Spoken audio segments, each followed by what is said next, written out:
Fellow Sierra Leoneans, during my New Year's message, I shared my firm sense of hope and optimism for our nation's progress.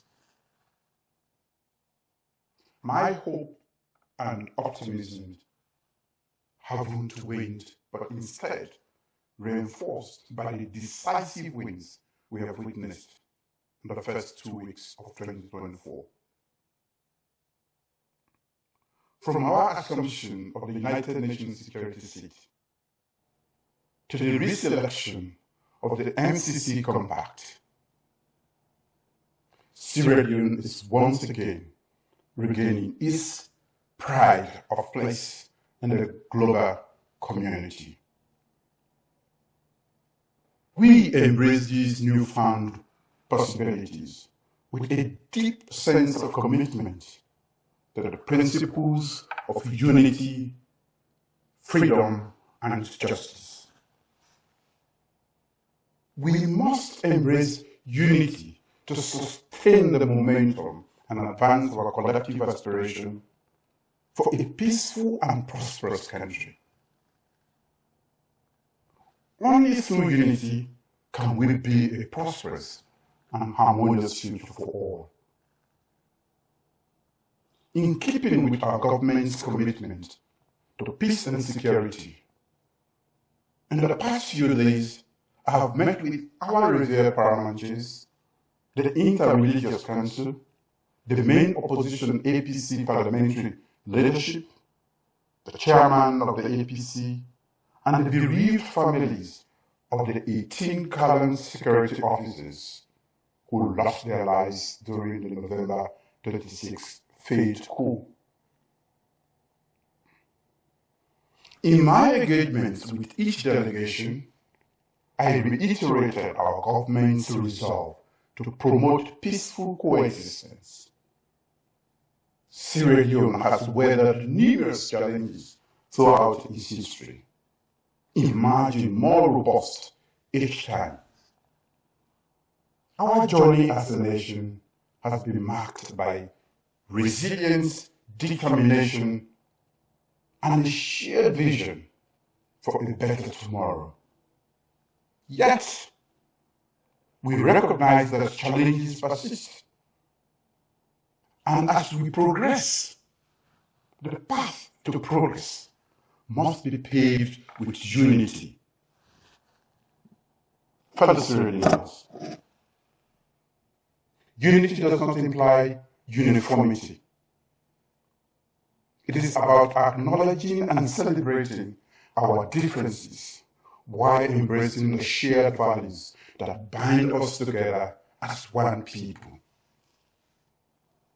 Unity is about recognizing that each of us contributes to the rich tapestry of our nation.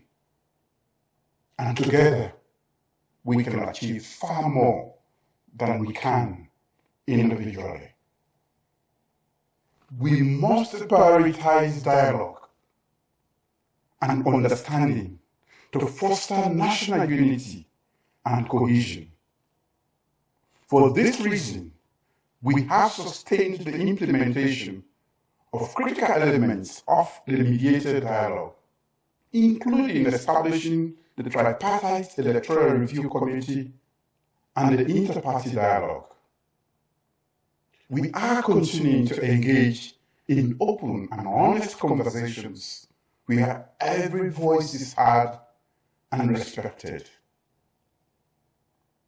Fellow Sierra Leoneans, it is pertinent to state that while our government is making a concerted effort to promote peace, some unpatriotic elements have continued to fan the ember of disunity and are choosing to disrupt the peace and tranquility of the country. Let it be clear that our government is ready to bear the total weight of the law on any individual, group, or association caught breaking the law. The rule of law will continue to prevail. At the resumption of the trial of the former president, handled by Nkrumah on January 17th, his lawyers made an application to the courts to permit him to leave the jurisdiction temporarily for specialized medical reasons.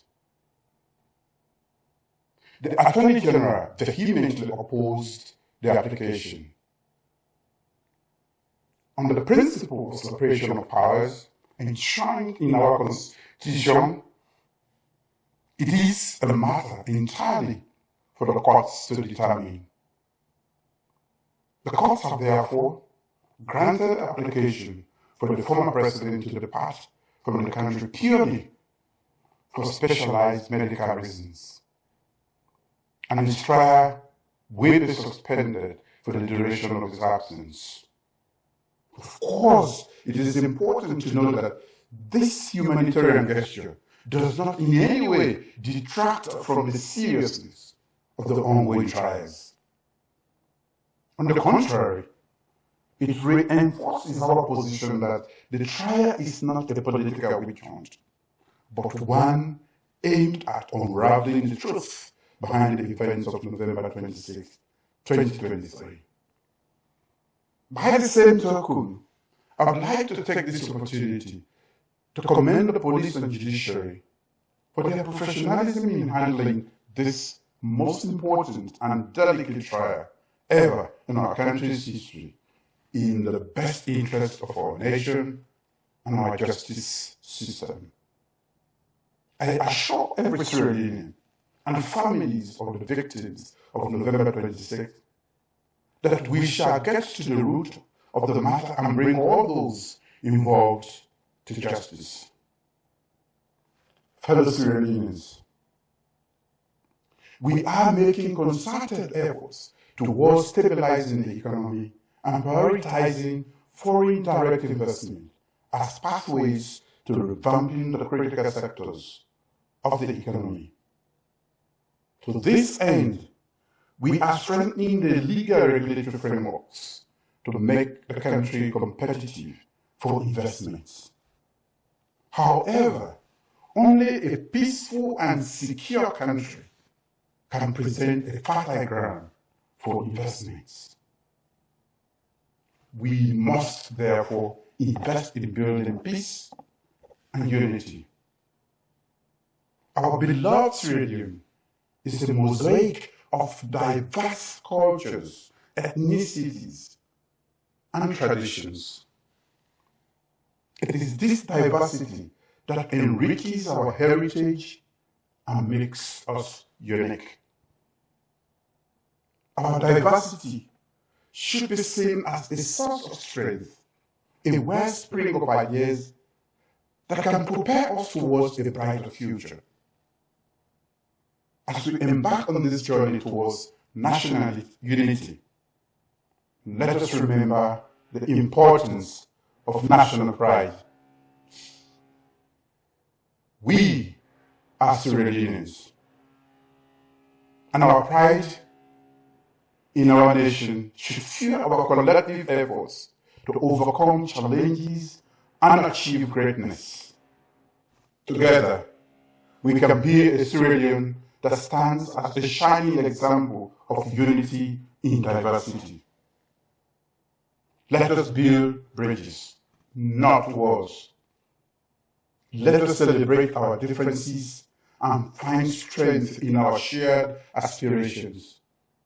Together, we can forge a path towards a brighter and more prosperous Sierra Leone, where every Sierra Leonean is a stakeholder in the nation's success. Long live the Republic of Sierra Leone, and God bless you all.